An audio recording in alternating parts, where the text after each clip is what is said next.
Bonjour, ici le Char pour Groupe Montgrí Canada. Aujourd'hui, je vous présente le prototype du Poncho Alpha. Tout de suite.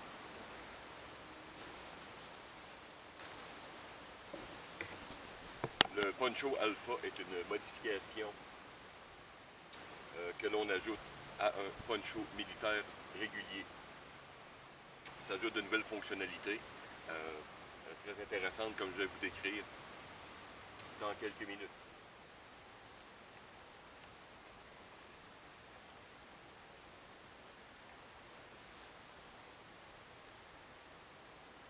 Le Poncho Alpha est bien sûr un hybride entre la tente régulière en X et le poncho motel qu'on appelle comme dans l'armée.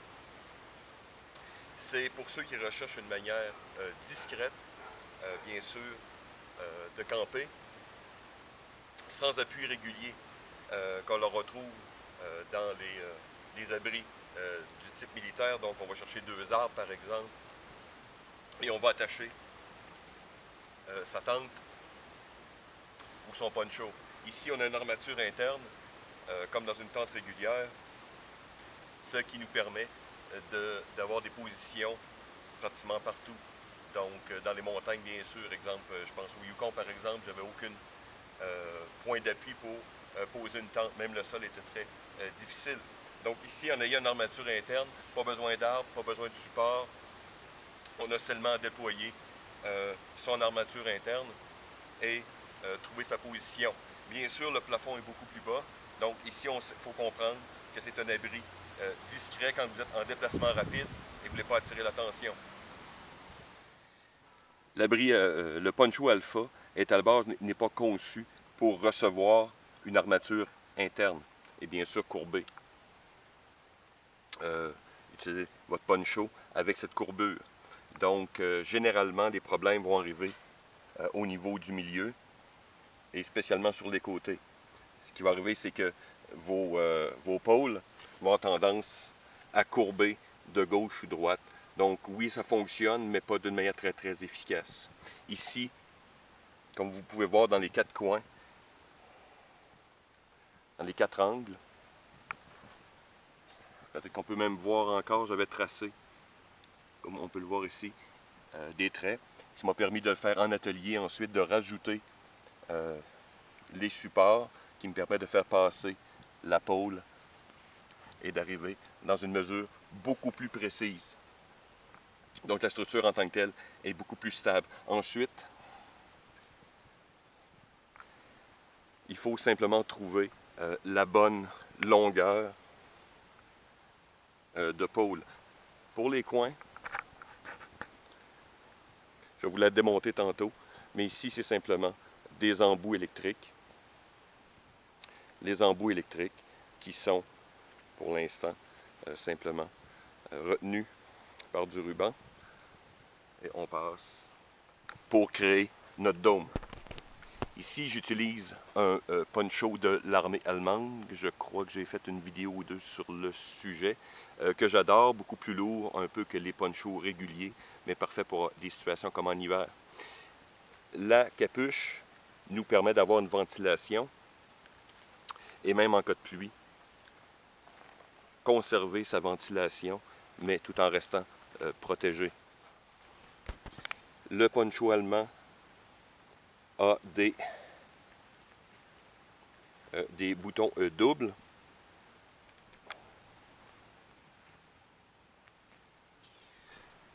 Ce qui nous permet bien sûr d'attacher d'autres toiles, que ce soit en mode alpha ou que ce soit en mode régulier.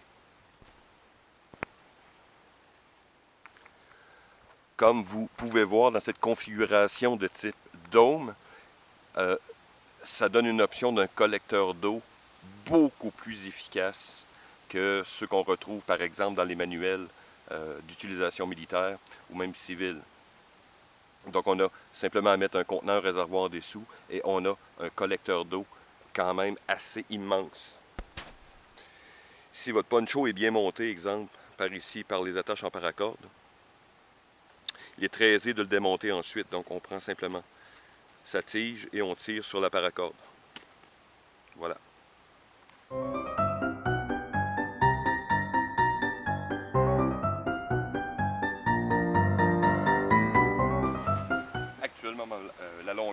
j'utilise pour mes pôles. Vous comprendrez ici que pour pas que ça me coûte très cher, je prends simplement des pôles de fibre de verre de signalisation que j'ai mis, comprenez-vous, avec le bon calcul. Ça me permet de monter 1-2 pouces et trouver la longueur optimale pour mon poncho. Éventuellement, je vais utiliser des pôles soit en fibre de verre ou, si j'ai l'argent, les faire en aluminium avec la bonne longueur.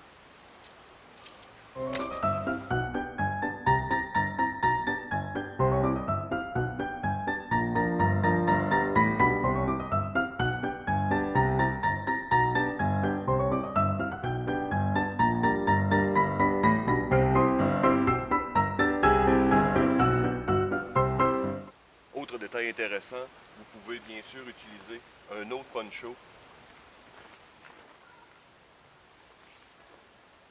comme plancher, donc ça va faire une tente fermée, plancher de sol, et le fermer d'une certaine manière.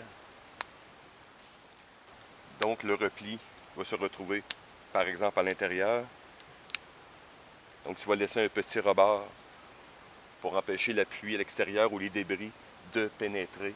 Donc il y a plusieurs manières, vous pouvez le courber vers l'intérieur, vers l'extérieur, donc c'est à vous selon la configuration de votre abri, mais simplement vous dire qu'il y a une manière de terminer vos rebords pour avoir un confort optimal contre les éléments. Donc vous voyez ici, j'ai un abri très discret, actuellement en mode avec son plancher, son toit, sa ventilation, entrée et sortie rapide, et les attaches comme vous pouvez voir sur le côté. Vous pouvez renforcer vos fermetures à l'avant ou à l'arrière par des attaches alligator comme j'utilise. Vous pouvez voir dans un de mes vidéos précédents avec le poncho. Et bien sûr, ajouter la touche finale avec un filet de camouflage. Vous voyez, très léger celui-ci, il tient dans une poche. Hop.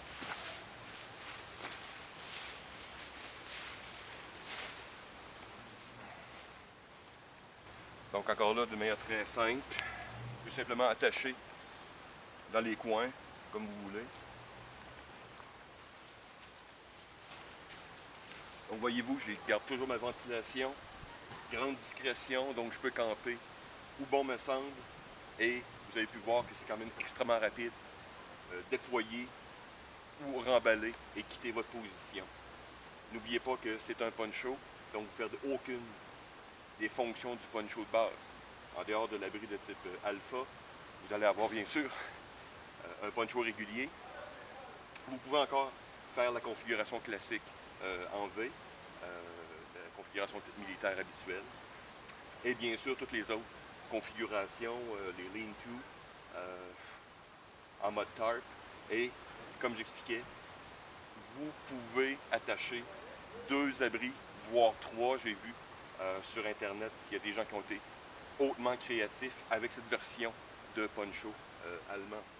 Donc voilà, j'espère que cette vidéo est intéressante. Je vais poursuivre les développements actuellement, trouver un meilleur système pour les pôles. Il y a une version qui est déjà désignée actuellement, basée sur l'ancien poncho Schnittern de l'armée allemande dans les années 60, mais sa coupe est extrêmement simple à produire, et éventuellement une version qu'un autre camouflage. Donc voilà, laissez-moi vos commentaires, et voilà, merci de m'avoir écouté. Bonne journée.